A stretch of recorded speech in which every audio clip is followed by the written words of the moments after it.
yang terhormat Pak Robin, Pak Fauzi, Bu Irma, dan Bapak Ibu guru semuanya. Selamat hari Rabu. Hari ini review buku, saya akan mereview salah satu buku. Ini bukunya berjudul Fairest of All yang ditulis oleh Serena Valentino dan diterbitkan oleh Disney Press. Buku ini pertama dari covernya menarik karena menampilkan wajah tokoh utamanya, yaitu di sini Evil Queen, atau kalau kita kenalnya itu ibu tiri dari Snow White. Jadi di bagian luarnya wajah aslinya si Evil Queen, di bagian dalamnya adalah ketika dia berubah menjadi penyihir jahat. Nah, selama ini kan kita tahu cerita Snow White atau cerita princess lainnya hanya putri, pangeran ketemu jatuh cinta, happy ending, happily ever after gitu ya.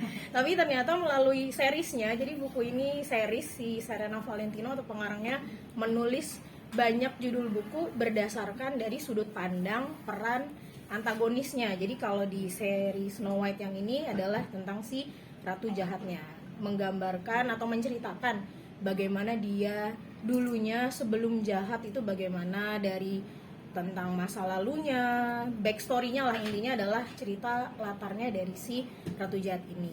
Melalui buku ini diceritakan bahwa ternyata dia itu menjadi jahat karena dia punya trauma masa lalu. Jadi ayahnya tuh membenci si ratu jahat ini karena ketika ratu jahat ini dilahirkan, ibunya meninggal gitu. Jadi ayahnya menyalahkan atas kelahiran dirinya lah dia kehilangan istri gitu ya. Jadi dia selalu bilang bahwa kamu jelek gitu, saya benci kamu gitu dan sebagainya. Nah, hal ini membuat dia ketika tertimpa musibah juga, yaitu kehilangan si suaminya atau ayahnya Snow White, dia jadi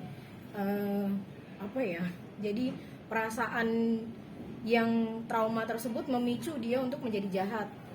Karena di buku ini ditegaskan, ada tagline-nya, nggak cuma buku ini sih, jadi seri semua ini si Serena Valentino menegaskan bahwa kejahatan itu bukan sesuatu yang dibawa lahir oleh kita, karena sama seperti di ajaran manapun, manusia lahir ke bumi itu pasti baik gitu. Jadi kejahatan itu bukan sesuatu yang dibawa ketika kita lahir, tapi kejahatan adalah sesuatu yang bisa dibuat atau terjadi selama kita hidup.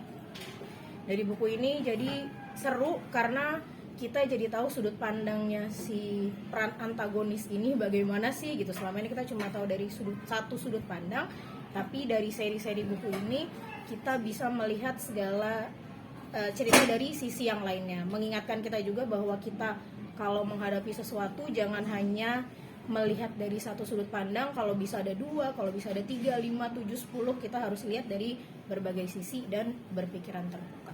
Kira-kira itulah isi dari buku ini. Bagi Bapak Ibu kalau ada yang mau pinjam baca, saya punya ada sekitar 5 atau 6, masih banyak buku lainnya belum sempat kebeli. Semoga bisa cepat segera membeli.